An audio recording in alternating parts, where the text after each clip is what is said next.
สถานีวิทยุกระจายเสียงแห่งประเทศไทยจังหวัดลำปาง FM 97 เมกะเฮิรตซ์เสนอรายการธรรมะยามเช้า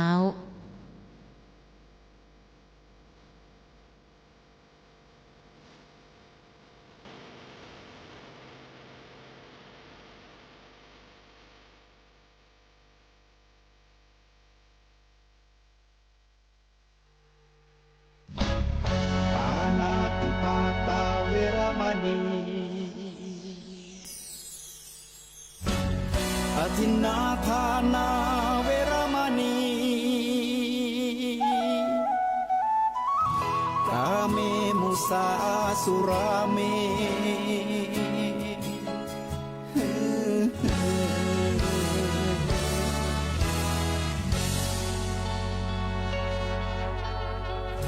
ศีลคือข้อห้ามธรรมคือข้อให้พุทธองค์ตรัสไว้ชี้ทางใจให้ภาคเพียรเบญจศีลเบญจธรรมท่องจำสมัยเราเป็นนักเรียนธรรมะไม่เคยแปรเปลี่ยนแต่เรายังจำได้มาทวงคำมันหมู่บ้านศีลห้าคือเป็นพันธะชาวพุทธทุกคนทั่วไทยสำนักพุทธขับเคลื่อนธรรมจุดเทียนสว่างที่กลางหัวใจสังคมจะร่มเย็นได้ศีลธรรมในใจต้องมีเบญจศีลว่ายังไงไหนลองท่องมาข้อหนึ่งห้ามฆ่าสัตว์ข้อสองห้ามลักทรัพย์ข้อสามห้ามประพฤติผิดในกามข้อสี่ห้ามพูดเท็จ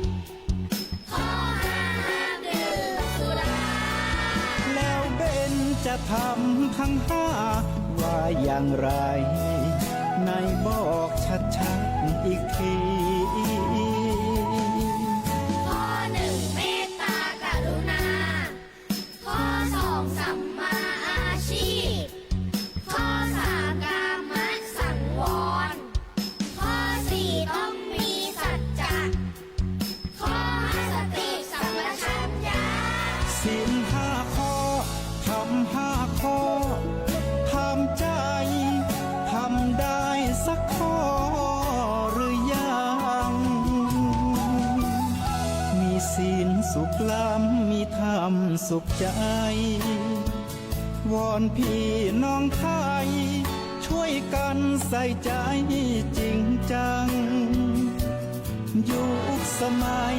สื่อออนไลน์ทั้งโท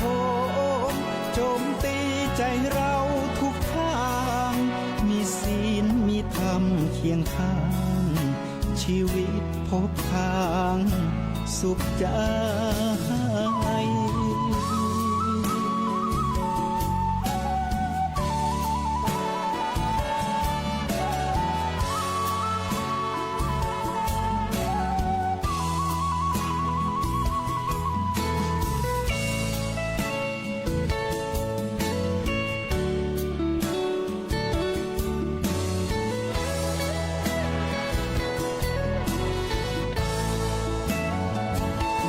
เบญจศีล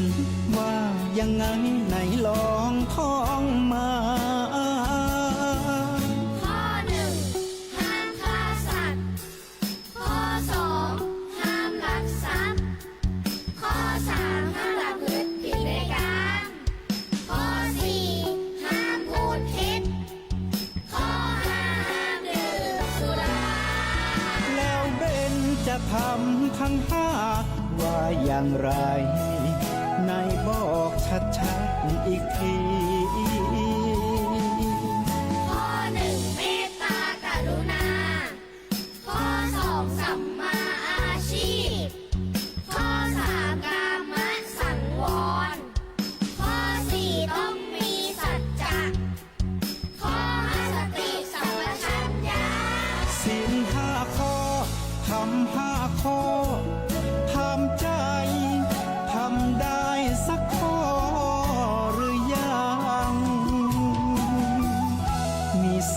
สุขล้ำมีธรรมสุขใจวอนพี่น้องไทยช่วยกันใส่ใจจริงจังยุคสมัยสื่อออนไลน์ทั้งโทรโจมตีใจเราทุกทางมีศีลมีธรรมเคียงข้างชีวิตพบทางสุขใจ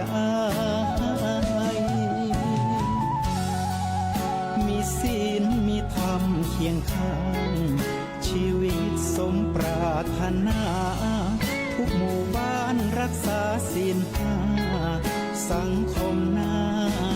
อยู่อย่างยืน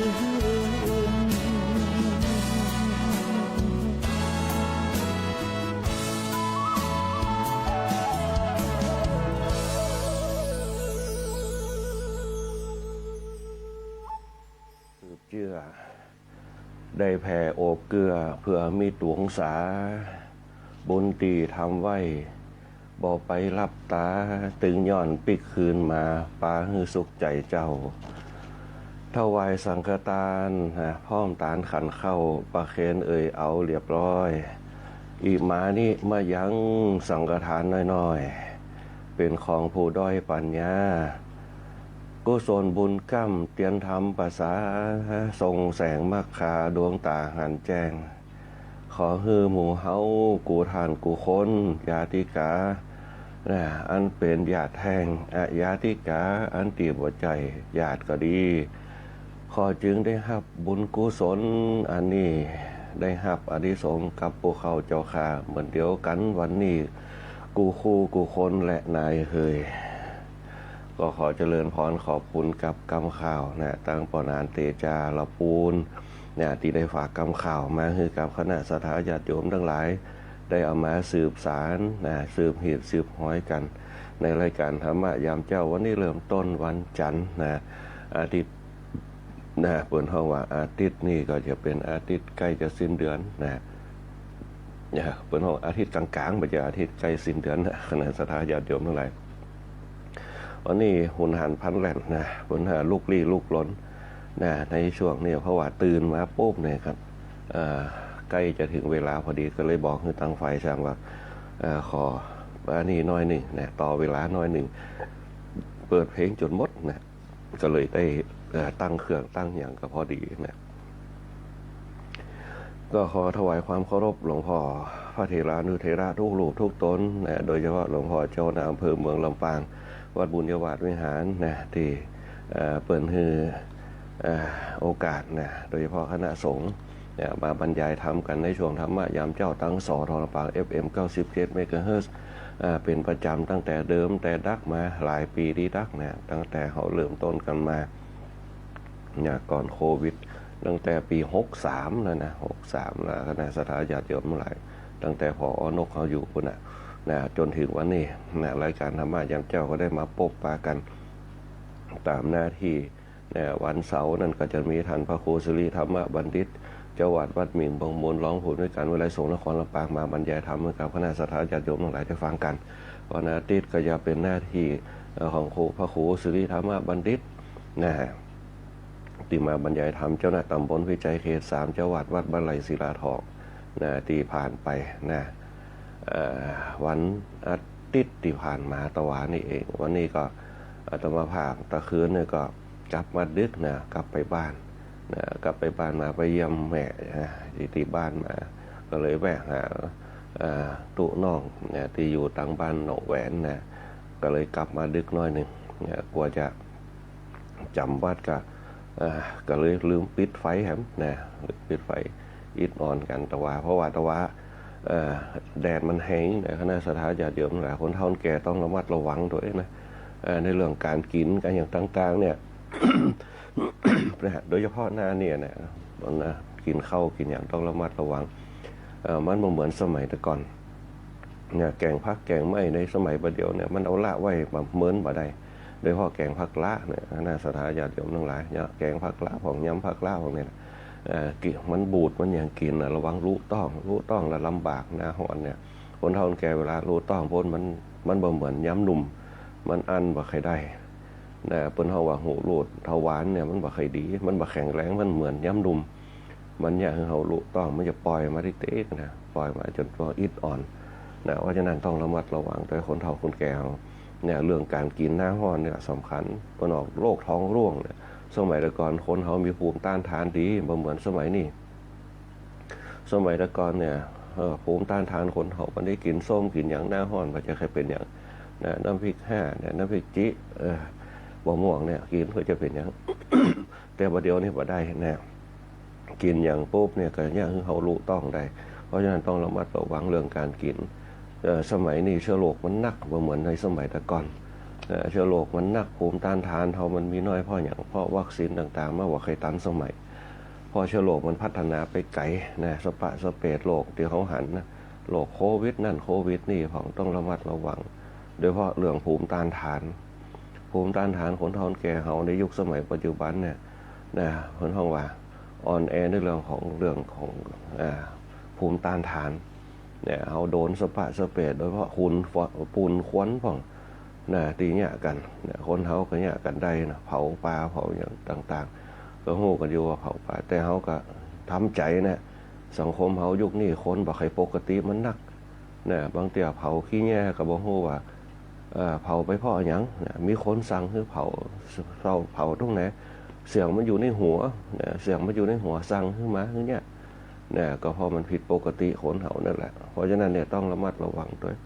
นะคณะศรัทธาญาติโยมหลายคนไหนที่ยังหลงอยู่ในเรื่องของยาเสพติดต่างๆก็ขอให้พยายามละคือใดละเลิกสิ่งเหล่านี้มันอย่างคือธรรมชาติเฮาผิดปกติคือสิ่งแวดล้อมในผู้อยู่ผู้คนมันผิดปกติธรรมชาติผู้คนก็คือครอบครัวเขานั่นแหละเนี่ยมันผิดปกติเนี่ยที่เขาเนี่ยอย่างไปปุ๊บที่เขาว่าตัดสินใจว่าบนห้องว่าเนี่ยมีเสียงอยู่ในหัวสั่งเนี่ยอันนี้เป็นต้นเนี่ยมันอยู่ที่สติเขามันถูกทำลายบนห้องการสมองการประสาทต่างๆถูกทำลายเพราะยาเสพติดทั้งหลายเนี่ยอันนี้เป็นต้นเนี่ยเขาหลงลืมสติลืมป่อลืมแม่ลืมปีลืมน้องลืมลูกลืมเมียเนี่ยคนเขาประเดี๋ยวเนี่ยเอาชีวิตกันทั้งนั้นเนี่ยอย่างปุ๊บผ่าปุ๊บก็เอาชีวิตกันเนี่ยอย่างปุ๊บก็ผ่าเอาชีวิตกันเพราะฉะนั้นเนี่ยเขาจะต้องหันมานึกถึงสติตัวเก่าคนเขามีความสามารถนะมีมือ2 มือมีตีน2 ตีนมีหัว1 หัวถึงมันจะตุกจะอยากหาเงินเนี่ยเขาก็ต้องช่วย สิ่งแวดล้อมเขาตัวเกื้อกูลกันอินดูกันจะไปกึดแต่ว่าจะห้ำหันจะปานาติบาตกันอย่างเดียวต้องคิดถึงศีล 5จะไปเบียดเบียนกันกึดถึงสติคนสมัยก่อนบ่มีความรู้กินเหล้าเมายาเพิ่นยังมีสติในการควบคุมบอกว่าจะแปลงเฮียนบอกว่าจะเป็นงานประเพณีเพิ่นกินเหล้าเมายากันแต่เพิ่นบ่เดือดร้อนเพิ่นก็ควบคุมสติได้เนี่ยขนาดคนบ่มีความรู้ในยุคสมัยแต่ก่อนเพิ่นควบคุมสติได้บ่ว่าที่ไหนก็เป็นกินเหล้ากินอย่างกันเป็นธรรมชาติเพิ่นบ่ได้กินจนลืมสติ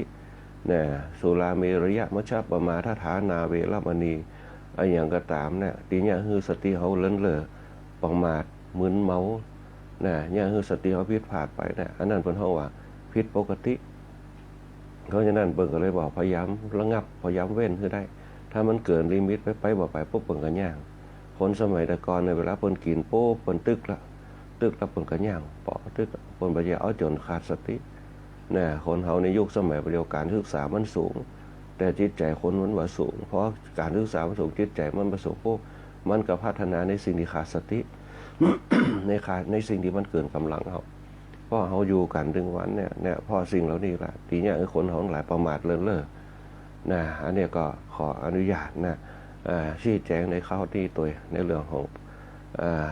คนเฮาทั้งหลายในยุคปัจจุบันเพราะฉะนั้นเนี่ยเขาจะประมาทในการดำเนินชีวิตต่อคำว่าศีลยังเขาปกติบ่เบียดเบียนภัยอยู่กับตัวเก่าเองถือได้แม้แต่ตัวเก่าเนี่ยจะไปประมาทเลินเล่อจะไปทำลายตัวเก่ามีหัวสมองมี2 มือมี2 เท้าตั้งหน้าตั้งตาทำความดีไปถึงมันจะตุกจะยากเขาก็สู้ความตุกความยากอันเนี้ยกับตัวเขาคือได้ขณะศรัทธาญาติโยมนั่นแหละคือว่า ชีวิตคือการต่อสู้ศัตรูคือยาชูกำลังนะชีวิตคือการต่อสู้เกิดมาแล้วปุ๊บต้องสู้นะเมื่อเขาเกิดมาแล้วปุ๊บความดีความสุขมันมีอยู่ที่เขาจะต้องสรรหาที่เขาจะต้องเสาะหามาคือใดนะเขารู้ว่าทุกย่างก้าวทุกการตื่นของเขามันเป็นความทุกข์แต่เขาจะต้องสร้างความสุขของตัวเขาคือใดในการดำเนินชีวิตเขาบ่ต้องไปเบียดเบียนไผความสุขเนี่ยเขาสร้างเขาได้ความทุกข์เขาสร้างเขาได้เพราะนั้นเนี่ยความสุขพระพุทธเจ้าบนสวรรค์สุขในการรักษาศีลสุขในการฮือตานสุขในการเจริญภาวนาสุขในการฮือศีลคือการมีระเบียบระเบียบกายระเบียบใจระเบียบวาจานั่นแหละคือการมีระเบียบ นะฮะนั่นแหละคือความสุขแห่งศีลถ้าเขามีศีลได้มันจะเนี่ยเขามีนิสัยพฤติกรรมที่ดีเนี่ยคือกิริยามารยาทเรียบร้อยมีจารีตประเพณีฮู้จักพ่อจักแม่ปู่ย่าตายายเนี่ยจารีตนะอันนี้มีจรรยามารยาทคือพฤติกรรม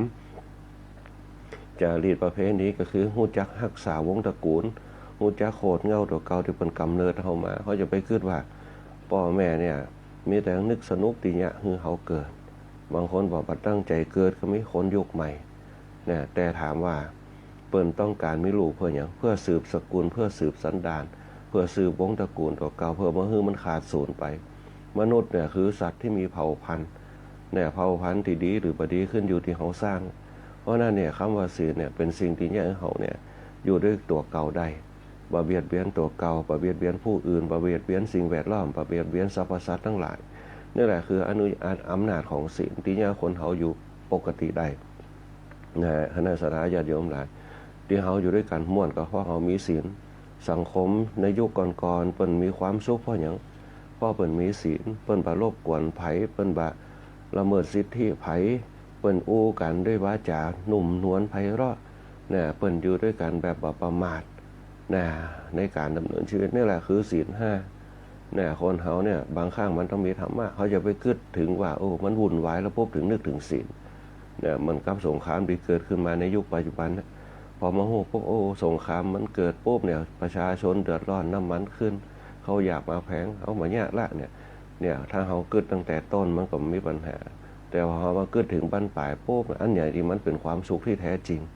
เนี่ยความสงบสุขนี่แหละเป็นความสุขที่แท้จริงเมื่อใจสงบสุขเมื่อกายสงบสุขสังคมมันก็จะสงบสุขตัว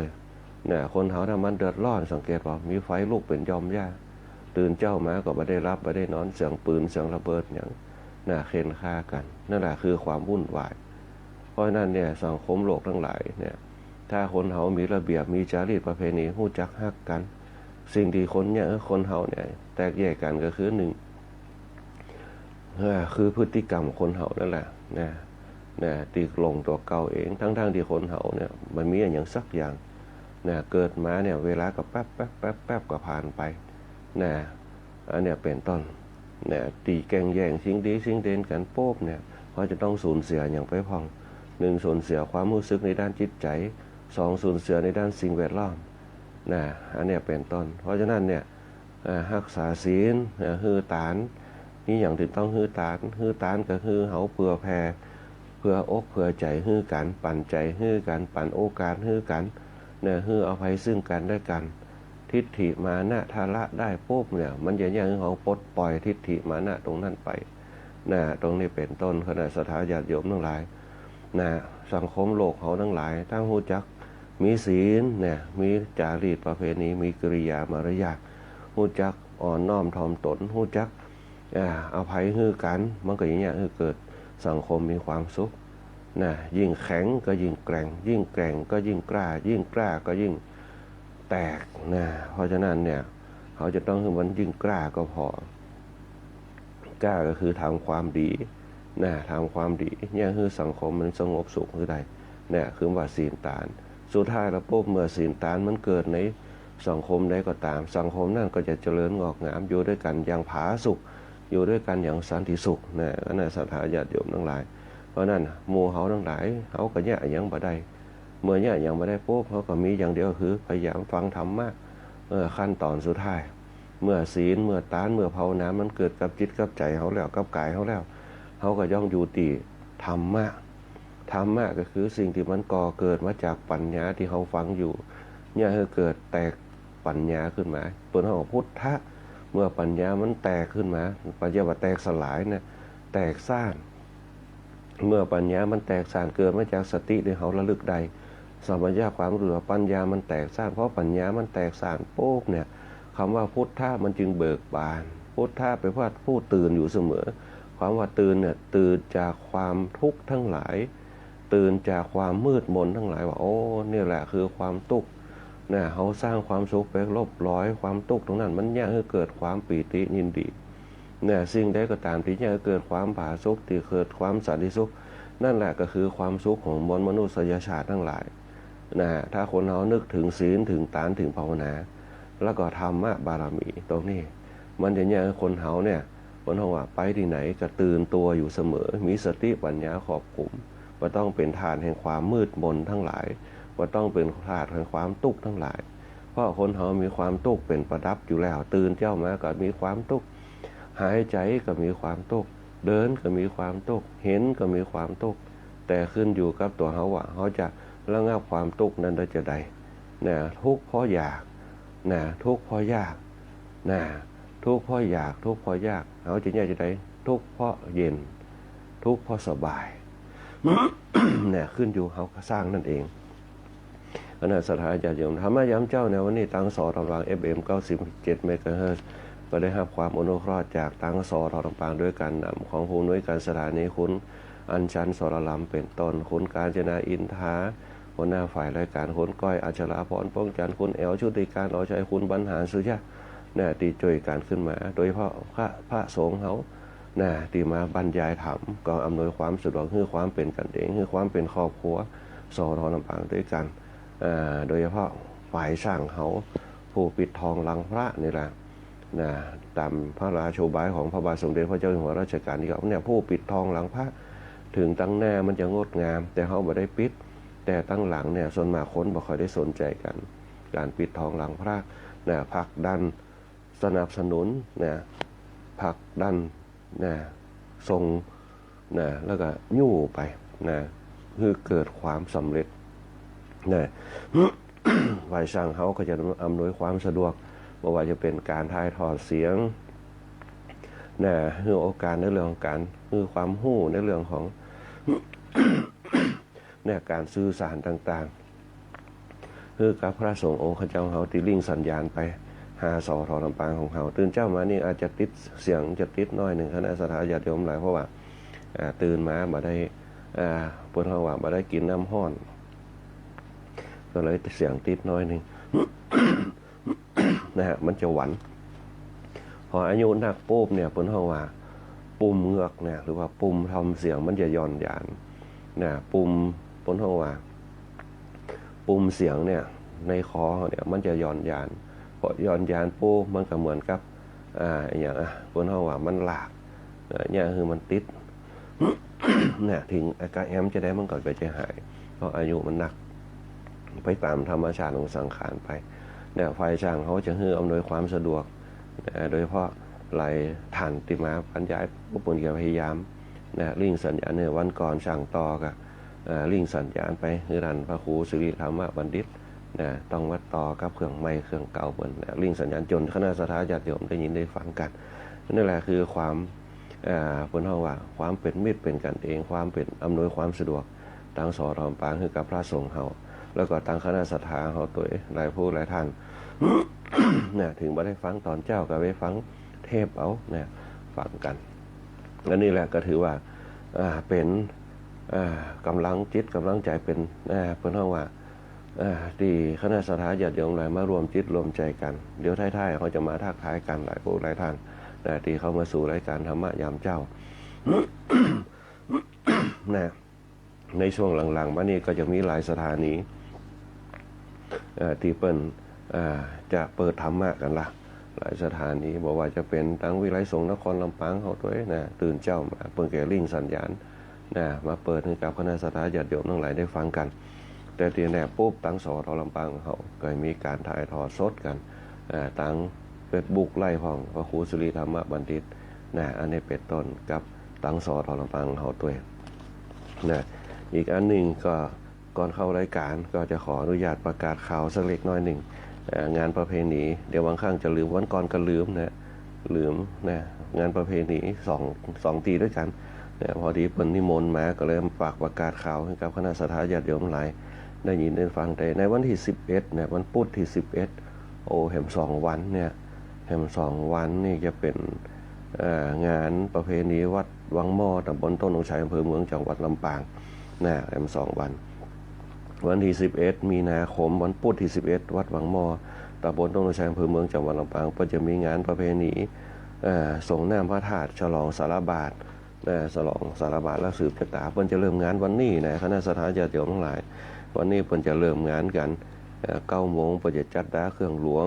บ่ายโมงเพิ่นจะสมบทอุปสมบทนะแล้วก็3 โมงเนี่ยเพิ่นจะไปเพิ่นห้องว่าเอาผ้าป่านะเอาคณะสัตยาติโยมนะบ้านวังหม้อวันวังหม้อเจดีย์สาวแห่เครื่องทยทานไปตามซอยต่างๆนะอันนี้เป็นประเพณีวัดวังหม้อเปิ้น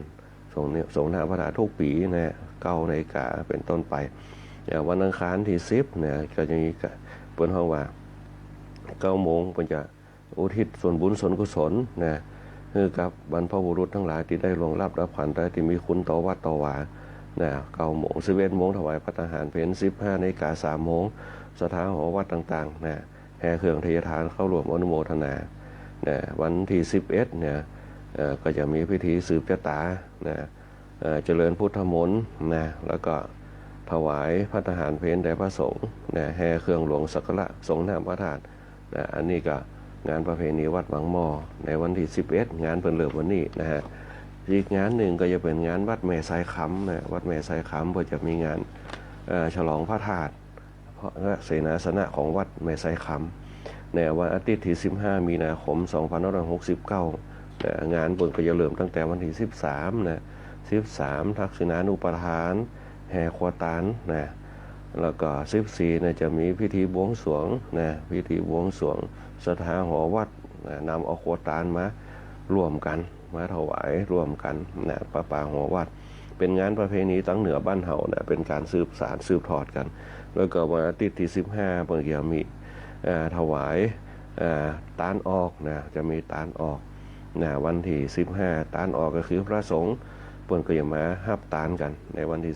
15นะ11 โมงก็ถวายพระทหารเพลบ่ายโมงก็จะเตะทำสีผูกสวดเบิกสีหวานนะมีพิธีเจริญพุทธมนต์สมโภชนะอันนี้เวลาบ่ายโมงวันอาทิตย์ที่15ก็ขอเชิญคณะสัตยาติโยมไปร่วมกินร่วมทานร่วมงานกันได้คณะสัตยาติโยมอยากจะร่วมทำบุญก็ติดต่อไปได้ที่วัดแม่ไซคำนะวัดแม่ไซคำนะหรือว่าจะบริจาคตามบัญชีธนาคารก็ได้นะเลขบัญชีธนาคาร536นะ0810203นะบัญชีธนาคารกรุงไทยสาขาประตูใจนะวัดแม่ไซคำเลขบัญชี53608100203นะอันนี้รวมบริจาคไปได้บัญชีธนาคารวัดแม่ไซคำนะธนาคารกรุงไทยสาขาประตูชัย53608100203นะในส่วนของต่างวัดวังหม้อก็รวมบริจาคไปได้ที่เบอร์โทรศัพท์086-1910-319นะ086นะ086-191-0319นะติดต่อไปได้ที่วัดวังหม้อนะอันนี้ของวัดวังหม้อเพิ่นรวมบริจาคไปได้ตามเบอร์โทรศัพท์นี่นะ086-1910-319นะติดต่อไปได้กับคณะสัตยาติโยมวัดวังหม้อนะมาถึงเนื้อหาสาระธรรมในวันนี้นะเนื้อหาสาระธรรมเนี่ยนี่ก็จะมาต่อจากคราวที่แล้วนะที่เราได้อู้ถึงพรรษาที่5ในเรื่องของผลห้องอาสวะทั้งหลายนะที่มันเป็นปัญหาในการดำเนินชีวิตของเขาเนี่ยบางครั้งเขาสลัดออกไปได้แล้วปุ๊บปฏิบัติธรรมสลัดออกไปได้ปุ๊บเนี่ยก็ติดเรื่องอาสวะทั้งหลายอาสวะก็คือกิเลสที่มันบางอย่างมันที่เขาตัดบ่หมดมันขำอยู่ในห้วงแห่งจิตของเขาห้วงแห่งจิตของเขาเพราะว่ากิเลสจั่นละเอียดขึ้นมาบางครั้งมันขำอยู่มันอย่างเขาเพราะว่าพะวงอย่างเขากึดถึงอยู่บนห้องกิเลสอย่างละเอียดที่นอนจมมักหม่มอยู่ในจิตเป็นกิเลสจั่นละเอียดได้แก่กามาสวะอาสวะคือกามความใคร่ภ าวะสวะก็คืออาสวะคือภพความเป็นอวิชชาความเป็นความเป็นต่างๆภาวะสวะก็คืออาสวะคือภพในความเป็นต่างๆอวิชชาสวะก็คืออาสวะคืออวิชชาคือความหู้บ่ฮู้ตามความเป็นจริงบ่ฮู้ตามความเป็นจริงบางเตียมันยังคัดอยู่ในใจอยู่ครับอยู่ในจิตอยู่เฮานั่งสมาธิปุ๊บเนี่ยบางเตียอาสวะคือกามคือความใคร่อยากให้ลุกอยากให้นั่งอยากให้ยืนอยากให้เดินอยากให้นอนอยากให้นักอยากให้เบากามาสวะความใคร่ต่างๆภาวะสวะคือความเป็นต่างๆความเป็นต่างๆเนี่ยถ้าเขาจะตัดได้เนี่ยเป็นอริยบุคคลอริยสงฆ์เนี่ยสิ่งเหล่านี้เป็นเรื่องสำคัญมากเขาจะติดอยู่ในสิ่งของบ่ได้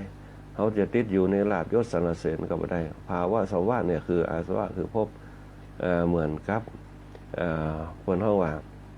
เขาจะตั้งตัดออกจากสิ่งเหล่านี้ได้ความห่วงต่างๆแม้แต่คนบ้านที่ปัญจมาบวชเนี่ย เนี่ยเป็นอริยสงฆ์ทั้งหลายเนี่ยต้องตัดความห่วงในความเป็นป่อในความเป็นครอบครัวในความเป็นลูกสลัดออกจากโลกของโลกมนุษย์ทั้งหลายโลกียชนทั้งหลายออกมาให้ได้ขึ้นมาเป็นสมณะก็คือผู้สงบบรรพชิตก็คือนักบวชเป็นภิกษุก็คือผู้ขอ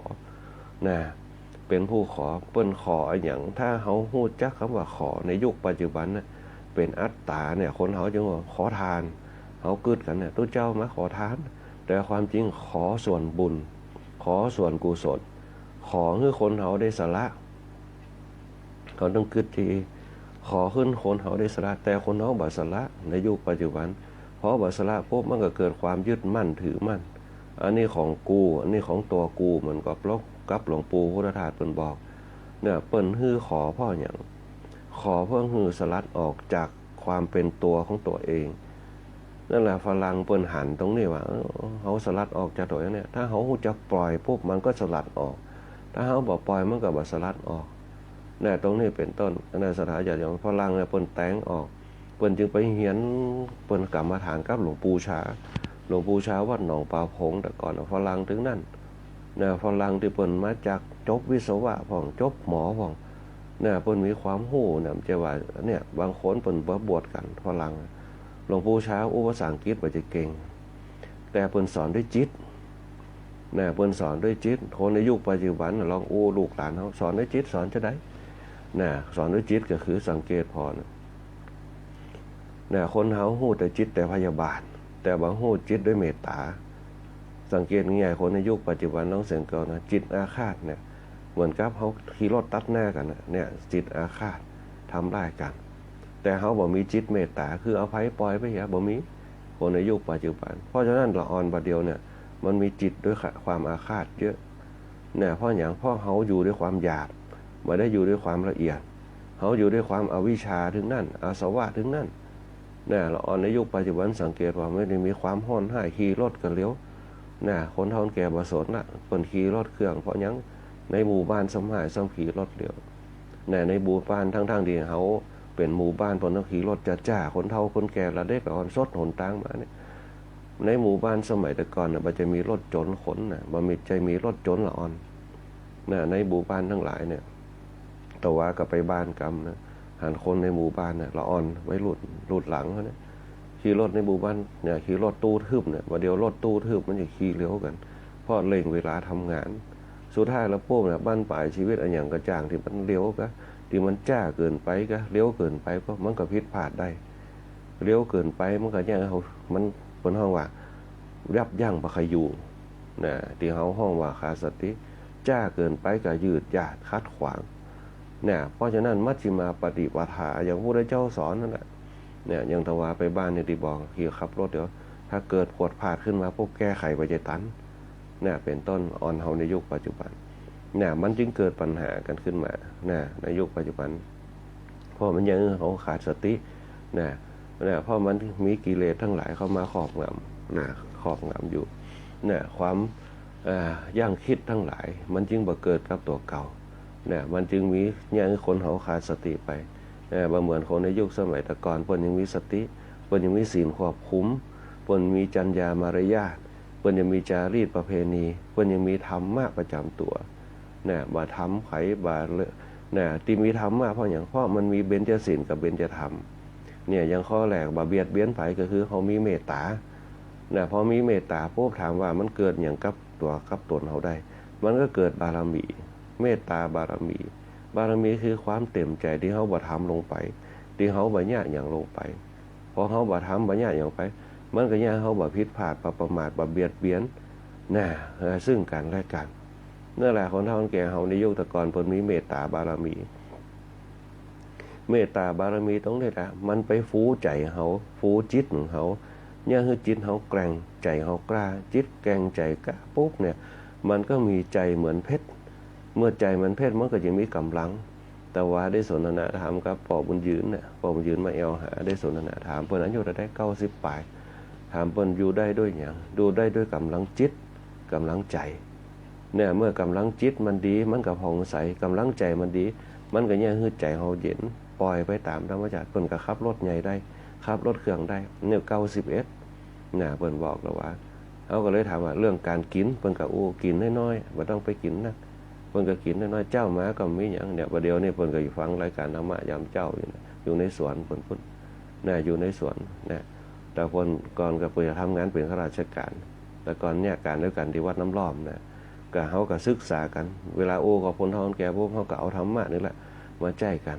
เฮาก็เรื่องสังคมทั่วไปที่เป็นธรรมะเพิ่นมาสนทนาธรรมโดยเพิ่นก็ติวเข้าซอยมาเฮ้อนะต่อว่าก็ได้มาสนทนาธรรมกันนั่งสนทนาธรรมมันเกือบเป็นชั่วโมงนะเพิ่นก็ขับรถของเพิ่นไปรถของเพิ่นเนี่ยรถเขาก็บอกจะได้ก็เป็นอย่างตอนเขาเป็นตู้เจ้าใหม่ๆเพิ่นก็รถเพิ่นก็เหมือนเดิมนะ เพิ่นขับรถใหญ่มาได้ถามว่าขับรถใหญ่มาได้ก็ขับรถใหญ่มาได้นั่นแหละอันนี้ก็เป็นอย่างหนึ่งนะเพิ่นเฮาว่าคนที่เฮามีเมตตาธรรมเนี่ยนะอยู่กับศีลธรรมอยู่ตลอดนะมันก็อย่างเฮามีใจกับจิตเนี่ยเป็นเพชรขึ้นมาได้เนี่ยมีจิตที่แกร่งกล้านะมีจิตที่เข้มแข็งมีใจที่แกร่งกล้านะนั่นแหละเป็นห้องเครื่องสำคัญเหมือนกับรถที่เพิ่นขับมานั่นแหละเนี่ยสามารถขับไปได้สบายเหมือนเดิมทุกอย่างเนี่ยมีจิตกับใจที่แกร่งกล้ากายเนี่ยมันก็จะทนทานนะมันจะเป็นตัวเพิ่นเฮาว่าเป็นวัฏจักรเป็นปฏิจจสมุปบาทเป็นวงจรชีวิตนะเนี่ยมันเนี่ยแกร่งกล้าขึ้นมาได้นะต่างกันกับละอ่อนในยุคปัจจุบันบัดเดียวเนี่ยนะในยุคปัจจุบันบัดเดียวลองสังเกตตะวะกับกันละอ่อนบัดเดียวบ่ใจใครทำบุญเนี่ยว่าจะใครว่าใครบวชกันเนี่ยในยุคสมัยเดียวเพราะอย่างเพราะโลกาภิวัตน์มันเยอะเนี่ยเล็กละอ่อนบัดเดียวโป๊บบัดตันใหญ่โป๊บเนี่ยก็ฮู้จักมีกูมีกิมละก็กันอยู่แต่ว่าเพราะอย่างจะไปว่าสังคมมันเปลี่ยนไปเพราะศีลธรรมมันไม่กลับมานะโลกาจะวินาศมันก็ยังฮู้จักโลกาวินาศมันฮู้จักเผ่าพันธุ์มันจะฮู้จักอายุไว้ของมันว่าไว้ไหนจะสมควรมีครอบครัวนะไว้ไหนมีครอบครัวมันจะบ่ได้เกิดกันถึงขั้นก็บอกว่าจะบ่มีลูกบ่มีผู้สืบพันธุ์บ่มีผู้สืบทอดเนี่ยความเป็นธรรมชาติแห่งมนุษย์เนี่ยมันก็จะสูญหายไปเพราะมนุษย์เนี่ยเป็นสัตว์ผู้มีเผ่าพันธุ์เนี่ยจะต้องสืบพันธุ์กันเนี่ยเพื่อบ่ให้มันสูญสลายไปเหมือนกับมนุษย์ยุคหินในยุคหน้าในยุคที่เขาเริ่มต้นเนี่ยสังคมเขาเนี่ยเพิ่นนึกว่าศีลธรรมให้กลับมาโลกาจะวินาศโลกาจะวินาศคืออย่างโลกหมู่ชนทั้งหลายเนี่ยเมื่อบ่มีศีลปุ๊บมันจะแตกจากความคิดไปความเป็นปกติของมนุษย์คนเฮาทั้งหลายเนี่ยอย่างน้อยคือจรรยามารยาทก็จะสูญหายไปการปานจาละอ่อนยุคมาจะเป็นมึงเป็นกูกันน่ะกันไอ้อันจะสูมาเนี่ยเป็นสัตว์เป็นหยังว่ากันไปน่ะบ่ฮู้จักครับผมอ่อนน้อมถ่อมตนซึ่งกันและกันบ่มีจะมีเฉพาะในหมู่กลุ่มของเขาที่ยอมฮือกันนั้นนะแต่สังคมส่วนรวมจะบ่มีนะสังเกตพอปุ๊บเวลามีปัญหาปุ๊บมันก็ออกกลุ่มออกอย่างกันขึ้นมานี่แหละสังคมไม่ผาสุกเพราะนั่นน่ะหมู่เฮาทั้งหลายที่นักธรรมทั้งหลายเนี่ยนักปฏิบัติธรรมทั้งหลายเนี่ยเขาจะอยากจะได้สังคมในยุคปัจจุบัน1ก็คือ1รวมจิตรวมใจให้เป็น1คือใดโดยเฉพาะบารมีธรรมทั้งหลายนะที่เขาตั้งใจฟังอยู่นะเป็นบารมีธรรมเนี่ยคือจิตเขาเนี่ยรวมตัวกันเป็น1ให้ได้โดยเฉพาะธรรมะสภาที่เขามีอยู่แต่ละตีแต่ละแห่งเปิ้นเวลาฟังธรรมะกันกระจายอาศัยฌานของเขาเนี่ยไปเกาะสัญญาณธรรมะบารมีเมื่อฌานเขาไปเกาะฌานะบารมีปุ๊บอย่างเขาฟังธรรมอยู่ในปุ๊บเนี่ยเขาบักกึดไปในทางที่บ่ดีเขากึดแต่ความสงบ สายธรรมเหมือนสายทานนะตีเนี่ยเราไปเนี่ยไปทางหน้าติ๊กเนี่ยนะเนี่ยคือจิตเขาหล่องลอยไปตรงหน้าไปทางไหนอ่ะบางคนเฮ้ยจะฮือไปทางไหนก็ฮือไปตามยานของตัวเก่าเนี่ยเขามีฌานกับยานเนี่ยคนที่มีปัญญาปุ๊บเนี่ยรู้จักรักษาพลังภายในได้ปุ๊บเนี่ยมันจะมีความสุขมันจะบ่ต้องกึดหนักมันจะบ่ต้องกึดสั้นสังเกตพอเนี่ยคณะสัตยาญาติโยมทั้งหลายคนเขาในยุคปัจจุบันความรู้จะสูงเนี่ยแต่ก้านเต่าอังโลเนี่ยแต่ก้านเจือกเนี่ยแต่ก้านสิ่งที่มาเนี่ยคือชีวิตตัวขาดร้อนเนี่ยคนเขาจะมีความสุขเนี่ยในเรื่องความพ่อแม่ทรงมาพ่อแม่คืออยู่ในต้อง9 ปี9 เดือนเนี่ยคือทรงย่ำเหียนจนจบสูงขึ้นมาแต่ก้านเจือกเส้นเดียวแต่ก้านยาเม็ดหนึ่งแต่ก้านยาล้างห้องน้ำแต่ก้านเต่าอังโลเนี่ยอันนี้เป็นต้นเขาท่านที่จะเอาความหู้ที่ได้เห็นมาพัฒนาอย่างน้อยถึงมาพัฒนากับสละตัวเก่าเนี่ยคือฮับใจพ่อแม่ก็ยังได้ยามแก่ยามเฒ่าเนี่ยเขามีสติกลับคืนมาหู้จักรักษาบ้านจ้องของเห็นตัวเก่าเป็นต้นนั้นจะเนี่ยเขามีความสุขเนี่ยการที่เขามีความตุกเนี่ยแต่เขาแก้ด้วยปัญหาตรงนั้นด้วยความสุขเนี่ยมันจะเนี่ยคือมีความสุขเกิดขึ้นในสมัยพุทธกาลก็มีคนที่เนี่ยมีชีวิตในการเกิดปัญหาแต่แก้ด้วยปัญญาของตัวเก่าจนเกิดความสุขสิ่งที่สำคัญที่สุดคืออยู่กับตัวเราให้ได้คนเขาถ้าอยู่กับตัวเก่าได้ปุ๊บเนี่ยมันถือหูแท้นั่นแหละสิ่งที่เขาต้องเมตตาสงสารคือตัวเขา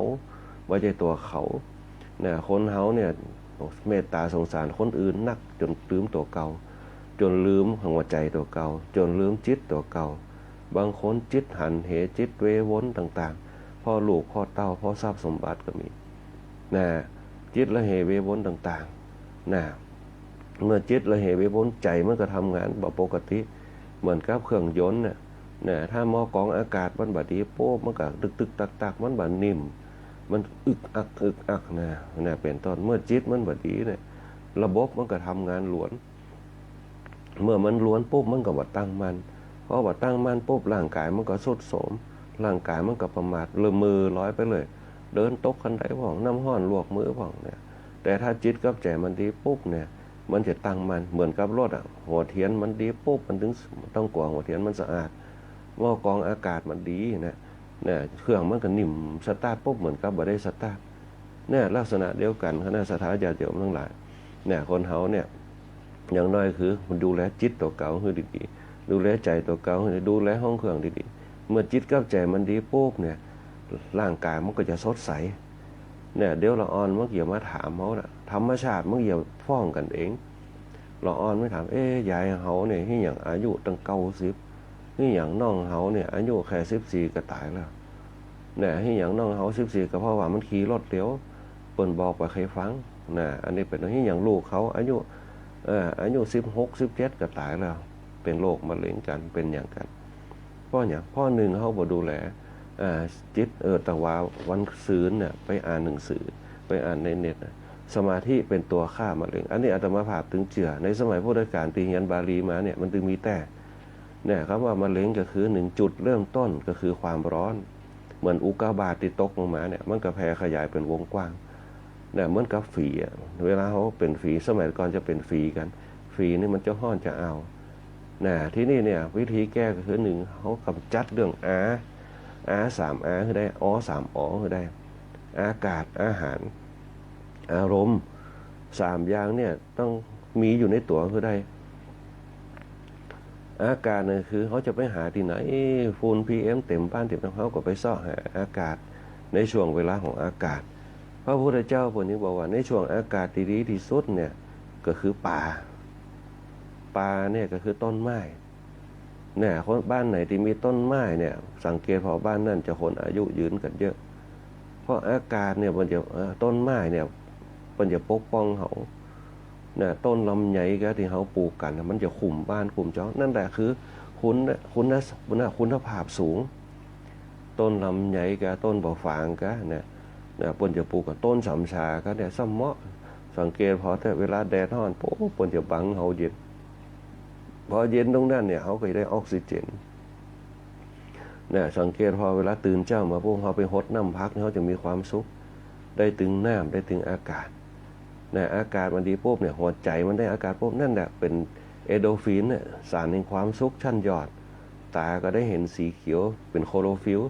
เนี่ยเป็นวิทยาศาสตร์อากาศเขาจะได้ผลห้องว่าเอโดรฟินสารแห่งความสุขได้มาแล้วยาอายุวัฒนะเนี่ยนะพระพุทธเจ้าผลยังบอกว่าอากาศเนี่ยเป็นเรื่องสำคัญอากาศที่ได้มาจากธรรมชาติธรรมชาติก็คือธรรมดาหลวงปู่ชาบอกธรรมดานะอากาศก็คือธรรมชาตินั่นแหละอารมณ์เนี่ยปล่อยคือได้เปิ้นจึงมีคำว่าศีลคำว่าทานคำว่าภาวนานั่นแหละทำให้เกิดอารมณ์ศีลเนี่ยคือสงบนะคือใดระงับให้ได้สงบระงับให้ได้ฐานคือปล่อยวางให้ได้เขาจะเจอปัญหาด้วยเห็นหดเห็นทั้งตาปล่อยให้ได้เนี่ยคนในยุคก่อนเป็นปล่อยได้จังมันปล่อยมันไปมันจะเนี่ยอย่างก็เป็นเรื่องของมันนะอันนี้เป็นตอนคนสมัยก่อนคนบัดเดียวปุ๊บตาต่อตาฟันต่อฟันนะมันก็เลยเนี่ยให้เกิดปัญหาขึ้นมานะพอเกิดปัญหาปุ๊บเขาก็คิดว่านั่นแหละการชนะแบบแรงเนี่ยมันเป็นความสุขแต่หารู้ไหมว่าเป็นการจองเวรซึ่งกันและกันประจบประสินนั่นแหละคือคนที่มีธรรมะจะรู้ว่าการทำบาปประจบประสินคือการเบียดเบียนซึ่งกันและกันเนี่ยแล้วก็สงบจิตสงบใจไม่ได้ปุ๊บเนี่ยมันก็ยังคือปัญหากำกึดของเขา เปิ้นก็คือมีศีลมีทานมีศีลก็คือระงับมีทานก็คือปล่อยไประงับคือปล่อยไปแล้วก็มีภาวนาคือเนี่ยใจเขาเจริญที่สุดจิตเขาเจริญที่สุดกายเจริญที่สุดนั่นแหละความสุขของคนเราทั้งหลายนะวันที่เนี่ยเขาเนี่ยมีความสุขอยู่กับตัวกับตนได้เนี่ยการหมดสิ้นอาสวะตัวอวิชชาตัวอาสวะเนี่ยเป็นตัวเนี่ยบางคนอาจจะสงบละนะเป็นนักปฏิบัติที่สงบละเนี่ยแต่หารู้ไหมว่ามันจะมีอย่างหนึ่งที่เขาสกัดกั้นบัดใดก็คือกิเลสที่นอนเนื่องอยู่นะที่เขานึกถึงว่า 3 ตัวเนี่ยกามสวะภาวะสวะอวิชชาสวะเนี่ย3 ตัวเนี่ยรวมตัวกันเขาเป็นตัวเขาหมดทุกอย่างกามก็อยู่ที่ตัวเขาภพก็อยู่ที่ตัวเขาอวิชชาคือความบ่ฮู้เนี่ยก็อยู่ที่ตัวเขาจะไปว่าเขาฮู้ทุกอย่างเขาฮู้แต่ที่เขาฮู้เพราะว่าเขาสมมติกึดเอาเนี่ยแต่ถ้าเขาฮู้แต่คือฮู้จักยานตัวเก่าว่าเป้าหมายของเขาถึงวันคืออย่างเนี่ยยานที่เราตั้งเป้าเอาไว้แต่ละวันเนี่ยเหมือนกับทุกคนทุกท่านตื่นเช้ามาปุ๊บเปิดวิทยุฟังกันเนี่ยเขาฮู้จักยานเขาละเนี่ยเขามีความสุขตรงนี้เนี่ยเหมือนกับคนสูบบุหรี่เพิ่นก็ว่ามีความสุขบางคนก็ว่ากินเหล้าเพิ่นมีความแต่เขาตื่นขึ้นมาปุ๊บเปิดวิทยุอย่างอาตมาภาพตื่นมาเนี่ยปุ๊บเนี่ยกระสีอ่อนแอเนี่ยกึดถึงสถาญาติโยมปุ๊บกันจะเป็นลูกล่ะเนี่ยเพิ่นฟังกันอยู่เนี่ยจังตะวาไปปุ๊บเนี่ยได้ยินสำหรับเปิดฟังกันเนี่ยเขาก็เลยกึดมาปุ๊บเนี่ยเป็นต้นเนี่ยอันนี้ก็คือบนห้องว่าตัวอาสวะทั้งหลายเนี่ยพอเขาเปิดแล้วมีความสุขปุ๊บเขาก็ฟังไปเนี่ยการไปตัวเนี่ยเปิดไว้อย่างน้อยก็คือธรรมะก็คือธรรมชาติม้วนแห่งธรรมชาติทั้งหลายที่เขาฟังปุ๊บด้วยจิตเขายิงเขาเนี่ยการตัวทำฟังไปโดยซ้ำดีเขาจะได้กระแสแห่งฌานที่ดีเนี่ยฌานก็คือกระแสเนี่ยที่เขามีสมาธิเขาประจำเป็นต้องนั่งสมาธิก็ได้เขาทำงานกวาดขี้ยา7 บ้าน7 จองไปตัวฟังเสียงไปเลยนั่นแหละคือกระแสเหมือนกับเขาเอาสายไฟไปกล้องแม่หม้อมาถึงบ้านเขาเนี่ยเอาไฟมาใจเขากล้องสายไฟหน้าบ้านมาใจในบ้าน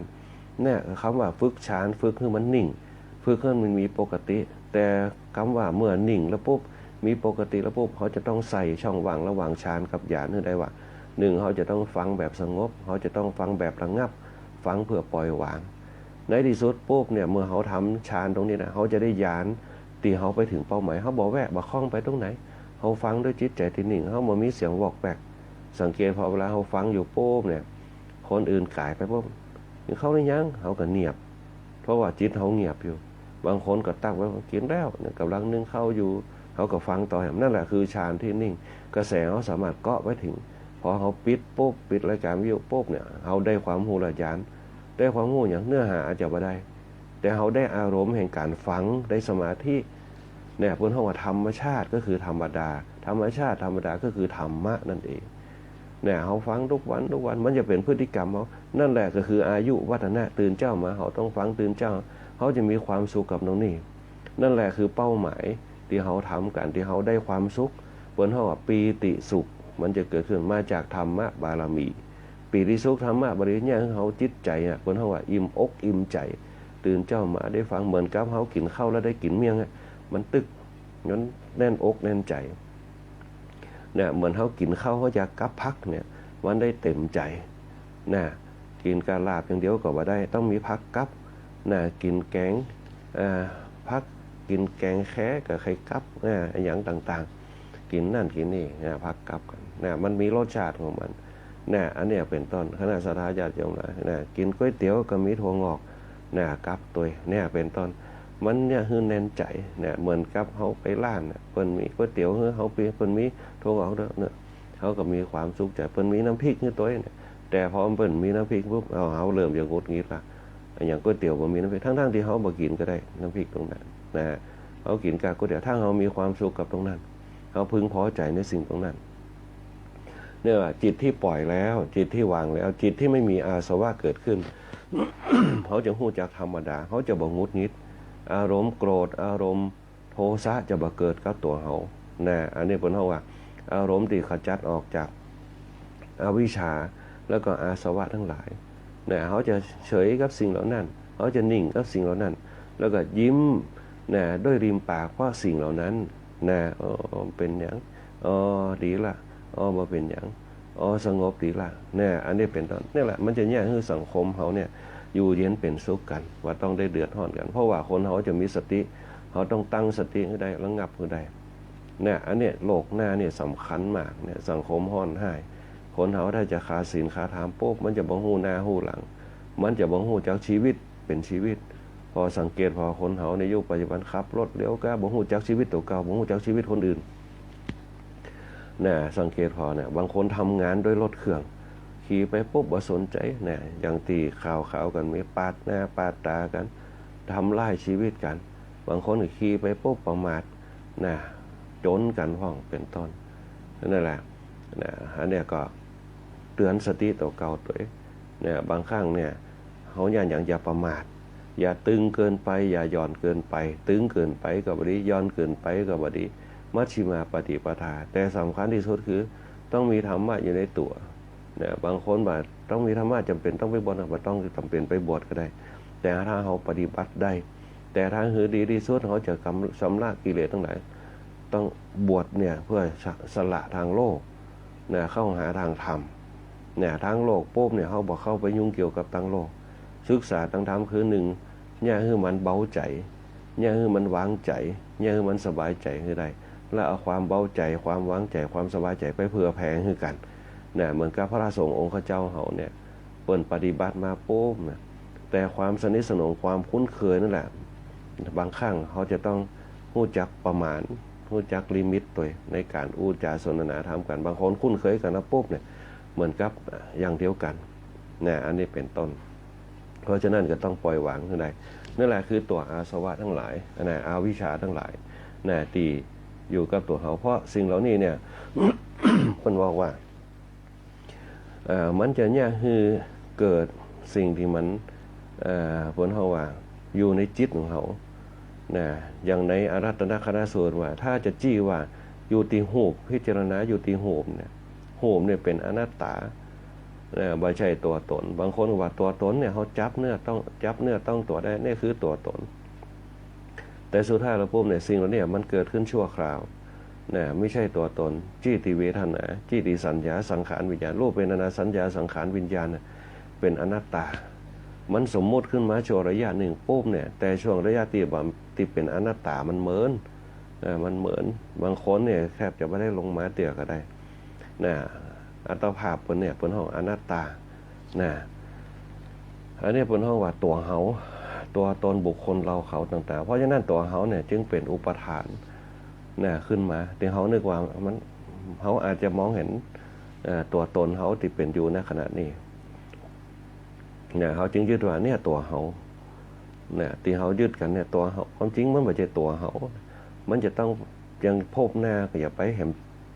ร่างกายหนึ่งแหมตัวตนหนึ่งเนี่ยตัวตนนี่อยู่จากนี่มันอาจจะสบายตัวตนหน้ามันอาจจะบ่สบายก็ได้เนี่ยอันนี้เป็นต้นเพราะน้องอุปทานใหญ่ต่อใดพวกตัวเฮาก็ใหญ่ต่ออันเพราะเฮาไปนึกถึงอุปทาน จึงอุปทานตั้งโลกสมหายตียศถาบรรดาศักดิ์ต่าง ๆ ที่เขายึดถือเขายึดว่ามันใหญ่ต่อใดมันก็ใหญ่ต่อนั้นเนี่ยตรงนี้เป็นต้นอันนี้แหละตรงเนี่ยที่พระบาทสมเด็จพระเจ้าอยู่หัวรัชกาลที่เขาเปิดไปศึกษากับสมเด็จพระสังฆราช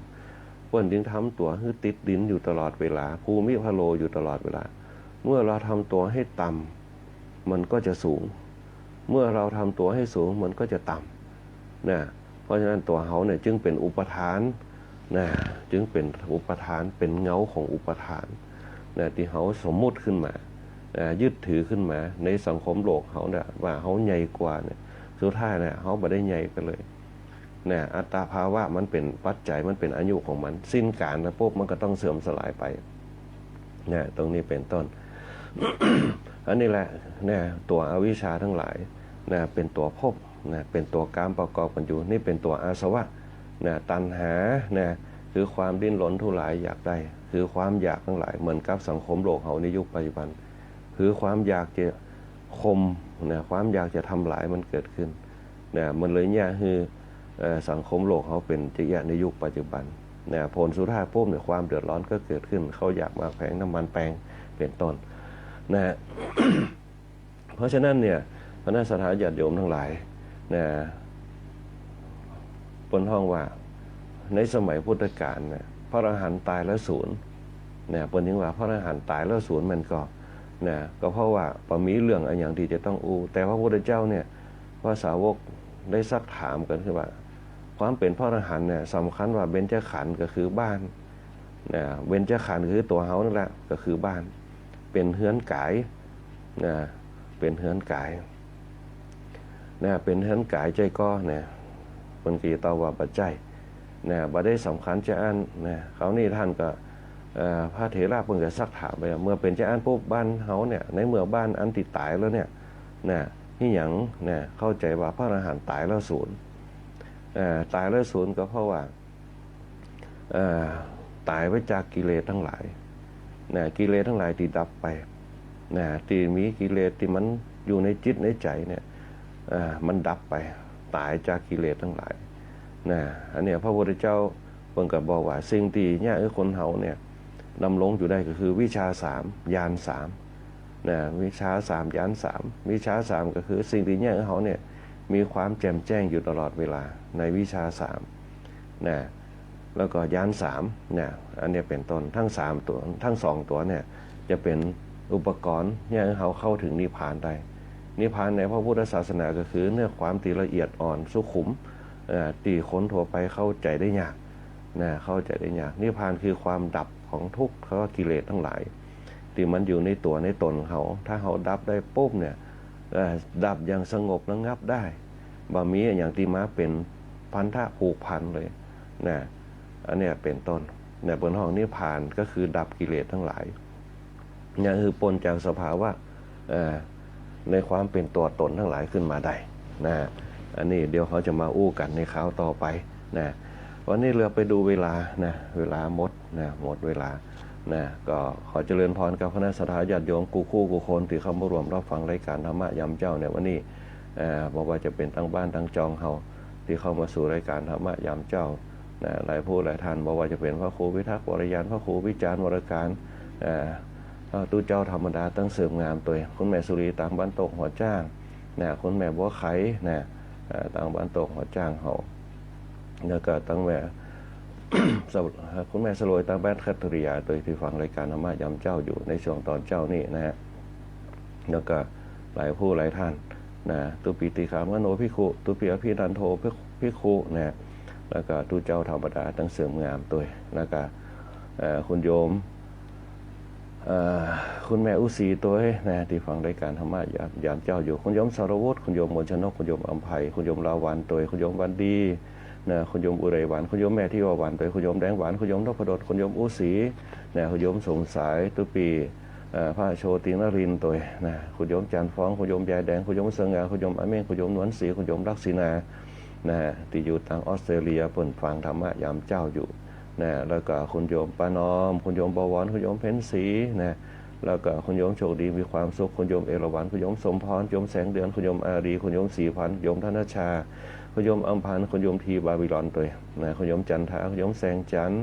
นะคุณโยมคำมวลนะที่เข้ามารวมรับฟังธรรมะยามเจ้าด้วยกันดีเจยุ้ยของเฮาตัวนะคุณโยมชาญคุณโยมแม่เที่ยววันคุณโยมธนพงศ์นะคุณโยม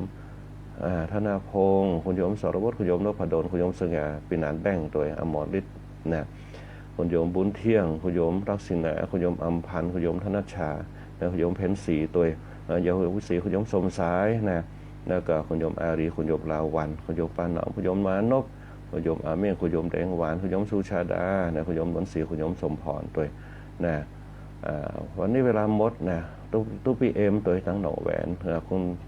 ป้าจานตัวนะป้าสมัยตัวตั้งบ้านหนองแหวนคุณแม่ปิ่นเพชรตัวนะวันนี้เวลาหมดเวลาอาตมาภาพพระคุยบุญปริยัติยากรก็ขอเจริญพรรับกับคณะสัตยาญาติโยมเอาไว้แต่เพียงเท่านี้โอกาสหน้าก็มาพบปะกันใหม่